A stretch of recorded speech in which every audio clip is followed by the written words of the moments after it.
Hi everyone, and welcome to our bonus show about the Clash of the Cousins podcast and how we reimagined history to build the world of Hood. My name is Anna de Korte, and I'm the creator and showrunner of the whole project. And I'm here with Stephen. Yes, I'm Stephen Goss. I'm the head writer for the podcast, and in that capacity, I was responsible for much of the storylining and the history wrangling. Yes, Stephen and I have spent many hours looking at real history, choosing what we can use and throwing out what we thought was ridiculous. But there's a lot of ridiculous history that still made it into the show. Today we'll be discussing the episode of Alice Eymor, which in comparison to our previous episode of Maud, which was relatively taking things from Maud's real life, Alice is a fabrication of our imagination. She did not exist. Yes. So we did try to put her in real history and give her a backstory that was linked to real history, going back to some of Stephen. How do I say this? Like this is all what led up onto the anarchy as well. Like it was all involved. It is the ancestral conflict because, of course, the Norman royal family are involved. You know, all of the main players in the conflict are descended from William the Conqueror, and it's this episode in which we go back to the Norman conquest and we situate Alice's mother Meredith, her family line, the Eymors, amongst the Norman conquest and everything that came after it, leading up to this first Hycathic war period in the late 1130s when Alice is undertaking her recruitment quest, all of which is fictional. Yeah, and it was all about. With Alice, we very soon discovered that it was all about legacy and about how legacy can build people. So we had to go back into history because legacy comes from history.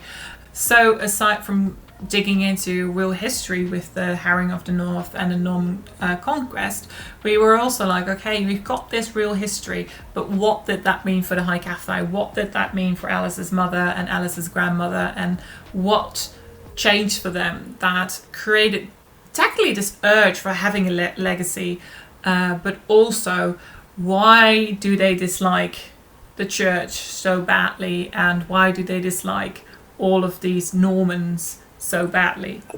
And I think I've personally realised in retrospect that having Alice's family line have their own story from this time, it's not like it's more interesting in building this whole world. That yes, the spine of the podcast is Maud's story, Maud's war, and Maud's quest to get back her throne, but the women she brings in, you know, the allies she brings in, the Hycathic she brings in, have their own stories, and they have come from different parts of this conflict, and they've lived different parts of this conflict. I mean, Maud does not have the legacy of Eymor. Alice does, and it means there's this wonderful conflict through the episode with those two things clashing.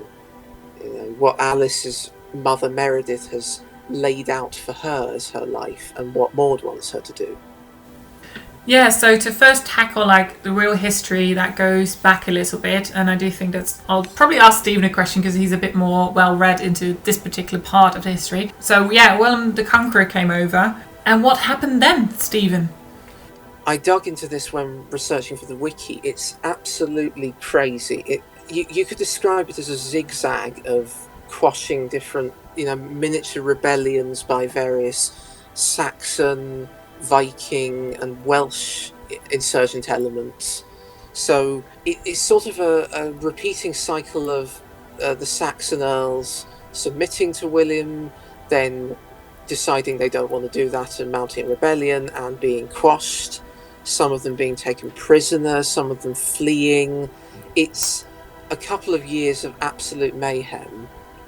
And Coventry, the hometown of the Eymor line, and it's not quite true to say that, we don't actually really know what happened there precisely, but the pattern of William and his men travelling around, quashing different rebellions as they sprung up, allowed us to take a bit of artistic license and imagine that there was a rebellious element in Coventry and it was quashed. But even regardless of the fact that we perfectly pinpointed to geographical location what happened and what the consequences of this were and what it meant for the Eymor line, like the fact that Meredith was orphaned, that her friend was orphaned. That was a thing that happened in this time. The Normans came over and they literally erased what maybe like 80% of like English nobility and replaced them with French nobility. This happened. So although Meredith might not be a real person, her story is that of a real person. This has happened. And this has caused a lot of people to live their lives with revenge in their hearts and wanted to change it. The situation of the Hycathic community in England at this time, even though that is religious, it's still, the Normans are still the church. It's still a form of conflict with the church, and the situation of the Hycathic can marry quite well with the situation of all of these devastated Saxon and Viking and other English noble families of the period. It can, the community that Meredith and her friend Elspeth set up, and the others that sprang up around England. It's almost a metaphor for this in a way, whilst also being its own story. Well, and also aside from that, we've created within the Hycath religion and how Hycathi are supposed to behave themselves, that up until this point, because in the past, like before the 12th century, there has been some Hycathi uprising, but never big enough that they actually took over and ruled a part of the world. And the reason for that was because they did not want to frighten people and humans and scare them away from them, that it was by law, not even law, but actually law, the idea that our Hycathic cannot use their powers to harm a living creature. Which means that even when these people came and sacked their houses, the Hycathic couldn't stand up and defend themselves, and they saw their husbands and nephews and uncles and whatever slaughtered, and if they already had sons, they saw them slaughtered too. And they just couldn't do anything about it because it was forbidden by their own religion that you can do that, and it would result in reckoning, which we will discuss in later episodes. And because of that this was happening around this time, and a lot of Hycathic got hurt because of it, and they started to object against this rule, that eventually it paved the way for Maud to do what she did and could do what she did. And it all started with Willem Rufus, who was I think it was Henry I's brother, if I'm correct. He's Henry I's brother. Yes, he is. First son of William the Conqueror. Yeah, so he took to the throne, and he was known to love to hunt and was also very religious. And we sort of took that and twisted that we were like, okay, instead of hunting animals, he liked to hunt Hycathic. Make of that metaphor what you will. Yes. With his view. I mean, he was known as a cruel man. He was known as a cruel man, and in history he is indeed found dead through a hunting accident, which I don't know, Stephen, remind me, in real history, was it actually an accident, or were there claims that it might actually be a murder as well? So this is an example of a historical event that, we know that it happened. We know that William Rufus was found dead, but we don't have a definitive historical consensus on how he died, apart from that he was found with an arrow in his lung. We don't have a definitive historical consensus on who fired that arrow. There are various accounts which say that it was a nobleman in his party called Walter Tyrrell. There are other accounts that say that it was just somebody else. Some religious chroniclers of the time, men of the church, like to think of it as an act of God, that it was punishment to William for being a cruel king. So all of that, as in other events that we'll come back to throughout the podcast, especially in episode 4, we realised that the lack of a definitive historical consensus meant that we could quite neatly slot the story of the Hycathic and their religion and their codes into this gap, and we could fashion our own version and make history work for us. In this case, by saying that William Rufus was hunting Hycathic, and was killed by a deputation of Hycathic, Meredith, Sybil, and Gwendolen, who then, in solidarity, stood together against their punishment and refused to name the one who actually dealt the fatal blow. So that was how we got around that. And it's fun, the act of God thing, when in fact it's an act of Hycathic retribution in our story.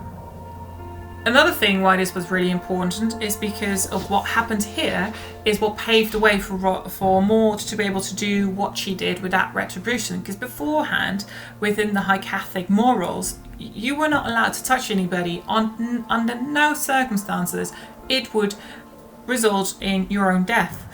And because of this happened with Will and Rufus, and these Hycathics stepped up and were like, okay, we don't want to kill people, but at least let us be able to defend ourselves when we are attacked. So they eventually decided that they were going to tone the rules down a little bit, like still not let's all go and join in this murderous killing spree, but at least if you are attacked, you are able to defend yourself, which means that Maud, in her own mind, in her interpretation of this, could now go off on a war, because this was her country that she was protecting, this was the people in it that she was protecting, and therefore she could use her powers to actually come to a victory, which beforehand would not have worked. And that's also the reason why we built that into the story, so that, because in our entire history, at least in our entire Western history, Maud is the first Hycathic ruler who brings the Hycathic faith to the masses, and their doctrine and everything. Well, and by extension, Maud becoming Empress of England means that England becomes the first Hycathic state, the first Hycathic nation state, with Hycathism as its national religion and primary religion, and it becomes a symbol to people further afield, which is what we're going to explore later in our audio drama adventures. Yeah, so this whole history of Alice is sort of like setting up what is necessary for Maud. But if we bring it back to Alice herself, we placed her into history that is real, which means that when she goes on her quest, she first goes and does the Western territories, which were indeed at that stage in the control of Robert of Gloucester, which is Maud's half-brother. And at this stage of the game, Maud was not over in England yet. She stayed behind in France. This is real history. She stayed there for relatively a long time before she actually came over. Yeah. And Gloucester was guarding her territories at home. And Alice is now going to work for Gloucester and going through the country and finding some specific Hycathic support for Maud. And she does that with first going into the West Country, which is already under Gloucester's control. And then she goes through her own territory, which is Coventry. And then she passes Nottingham, which is Gabriella's territory. But yeah, so what we did take from history is that the West Country was safe for her to travel through. And then the moment that she got to Lucy, that was already Stephen's territory, so it was a lot more tricky. And eventually did get herself caught in enemy territory, which would often have meant the end of Alice, because she was not nobility. Although she was nobility, but no longer recognised nobility. But she did the smart thing and she claimed nobility kinship to Lucy, which at this day and age actually did help. Because somebody with no nobility, you could literally hang them and no consequences. She has no links to the royal family. She is not nobility. She has got this strong sense of duty towards the Hycathic religion and their morals, and she does believe in that, and that's what drives her forward. But not necessarily, so for Alice, it's not necessarily a political thing, the support of Maud as a person, but it's the belief in an ideal and how that can drive a person, and how that can change them. And like we said earlier, Alice has her own legacy that she's contending with at the same time, whereas some others, we'll get to specifics later, but there are others who don't so much have their own legacy or their own story, and very much become part of the collective. Whereas Alice is kind of agreed in world that she's not really seen for who she really was until she has died. It's posthumously that her true importance to the history of this world is realised. Yeah, so that sort of brings us for now to the end of Alice's story. She'll come back in a later episode. But I hope that you enjoyed listening to us and getting a bit more historical background of what was going on in England in the 12th century. And we hope we can welcome you back again next week.